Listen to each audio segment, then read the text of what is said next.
Guys, before we get started, I have to do the YouTuber thing and let you guys know that there's affiliate links down below for a lot of the items you're going to see on the channel, especially that Blade HQ affiliate link. So that's out of the way. Guys, we're going to take a look at this Oknife Drever. It's one of the few knives that I've seen that has the blue composite that I actually like.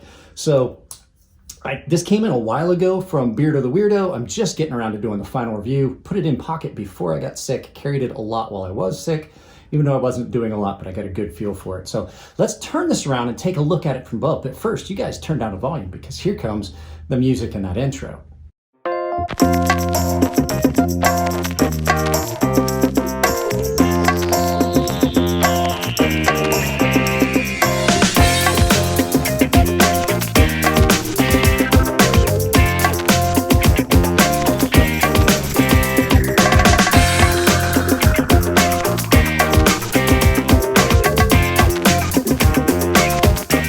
So this is that Oknife Drever, and I am kind of pleasantly surprised by how much I like this blue on this. Now, I don't typically like the composite materials in blue, like I said before. As a matter of fact, there's an unboxing video I did with some stuff that came in from Jared that was another Kaiser, because this is done by Kaiser for Olate, but I didn't like it at all, and I don't know why I like this so much. It looks really good on this knife. So let's go ahead and get into it. So I'm going to put a spec sheet over here so you guys can see the specs on the knife, but this is done by Kaiser in N690 for Oknife, well, Olate company, and this is the Drever. Now, this has got a really, really unique look, so we're going to go ahead and we're going to get a couple little specs out of the way. I do want to measure behind the edge and thickness and blade stock thickness plus weight.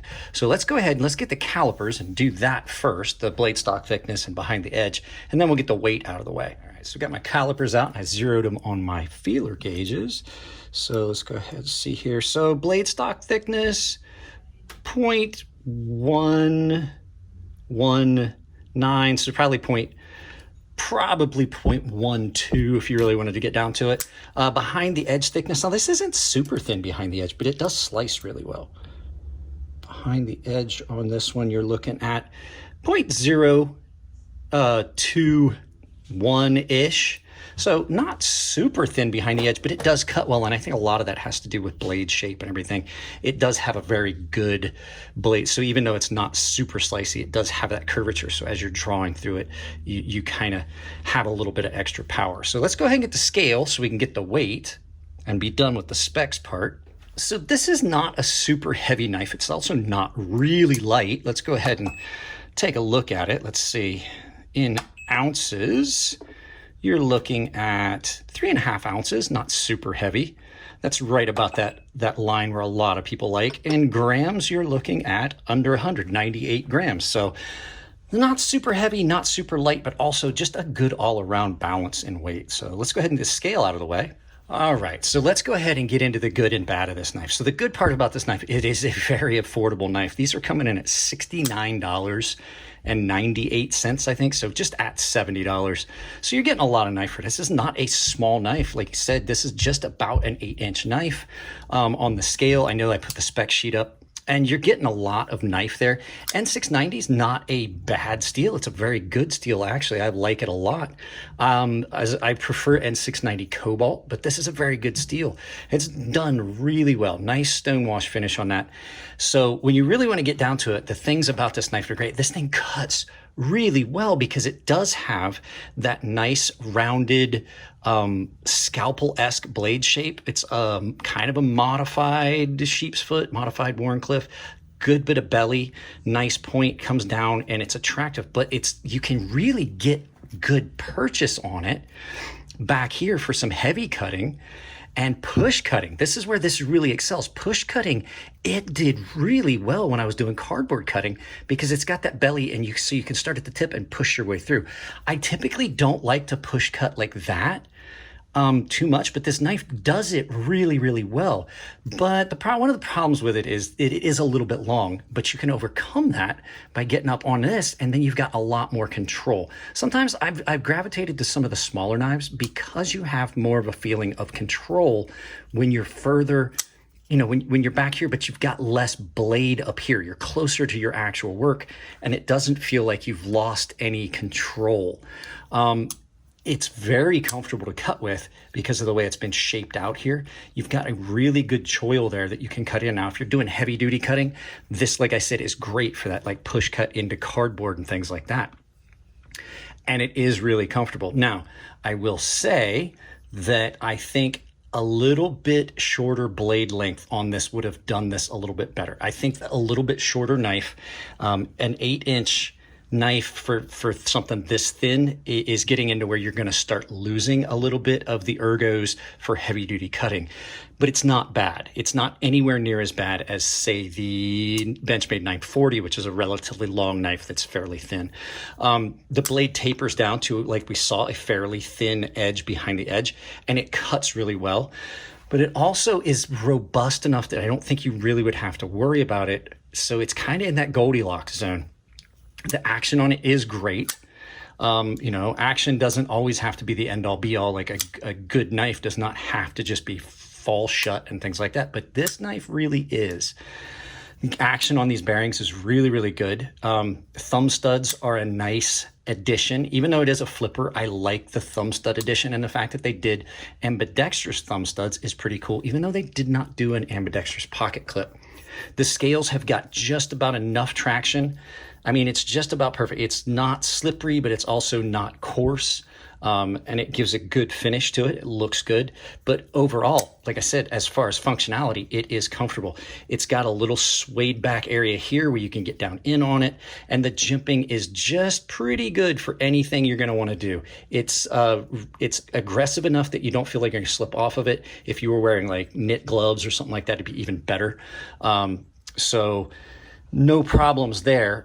There are a couple little things that I don't like about this knife. Like I said, I think it's a little bit longer than I really like. Even though I like it a lot, I wish it was a little bit shorter. I wish that it had a little bit less length to deal with. You know, that's a lot of knife sticking out there. And when you're at that very tip, you can lose a little bit of that control.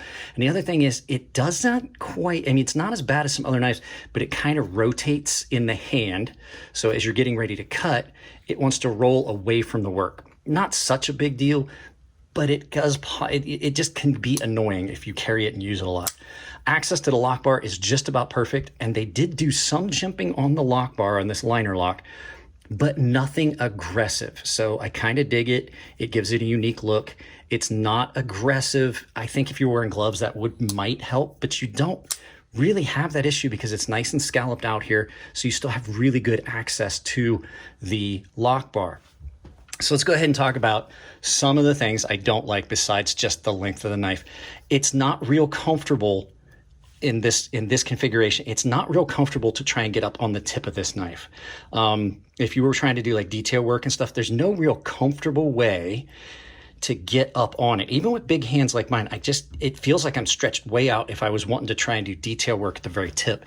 And then you've got that big choil, but still you kind of, if you got big fingers like me, you're kind of putting yourself in a precarious position where you're up on the edge, sharp part of that knife.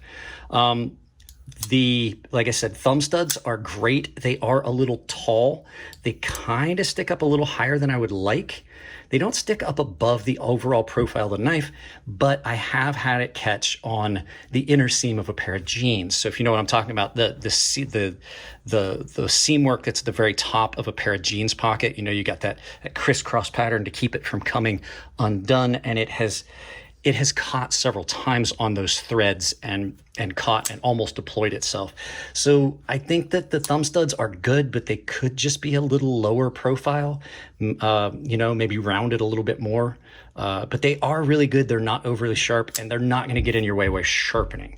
So that's a plus. The fact that they did not do all the hardware matching kind of bugs me. I'm big about symmetry. Now this is an aesthetics thing only.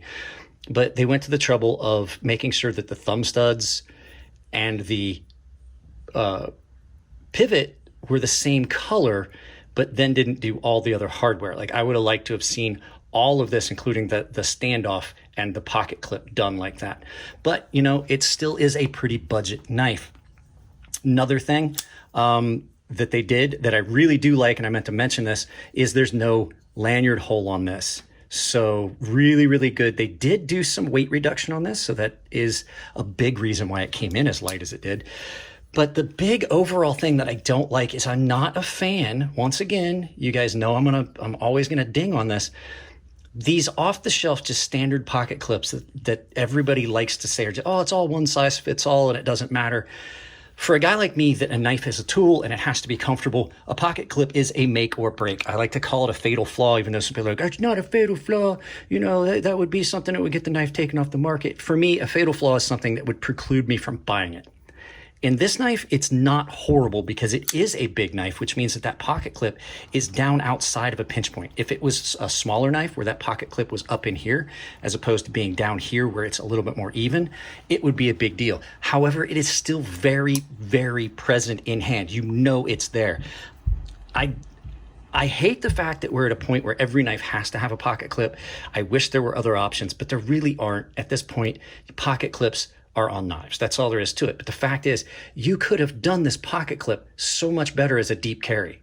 You could have done so much better as a deep carry. Hang on a second, I'll grab one as an example. So I've said this before, I'm not opposed to deep carry pocket clip. This is a fairly deep carry pocket clip. It doesn't go all the way to the end, but that's because of the way this knife was built. But if you see how that tapers, no problem. You can hardly even feel that that pocket clip is there. These tall, squared off, cheap, I'm sorry, I'm a curse, shitty pocket clips can break a knife for me.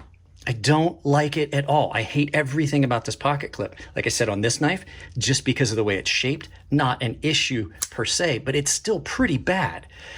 If they were just to look at the way the pocket clip sits in hand and maybe just make some small changes, or for heaven's sakes, guys, knife designers make knives. They know what's comfortable in hand. They have their idea ergos. Let the knife designer design the clip. I have another example of something like that here. Pocket clip designed by the maker. Bob Truzzuola makes a pocket clip a lot like this. Mike Gavick likes these pocket clips. I like these pocket clips. Allow the knife designer to come up with a pocket clip that's not just something off the shelf. Stop using just these generic one-size-fits-all pocket clips, because to tell you the truth, 90% of the time, they're trash. And it's not just Kaiser just doing it. There's a lot of companies.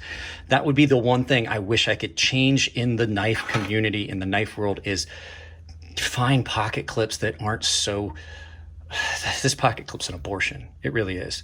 So, guys, that's about all I've got on this. Overall, it's a really good knife, as much as I may have complained about that pocket clip. I like this knife a lot. I'd like to see a mini version of this. I think a mini version of this would suit me a little better.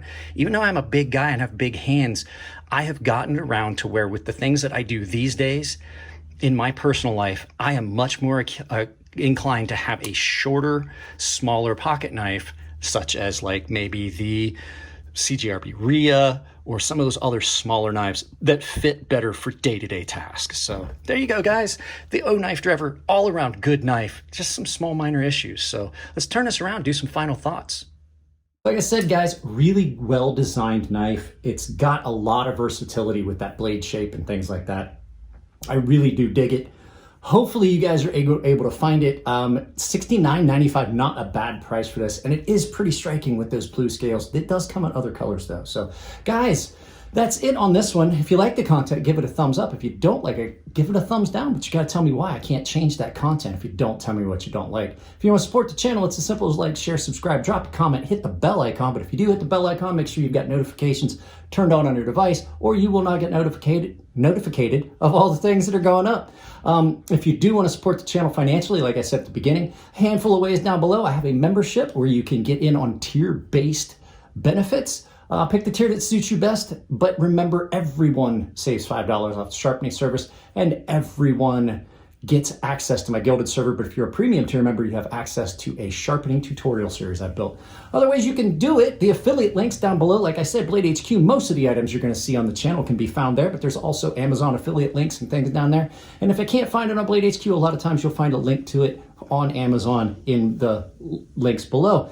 And the final way is I have a merchandise store with a link down below that I can save you 10% at checkout for my merchandise with the coupon code CrazySharp, capital C, capital S, CrazySharp, all one word.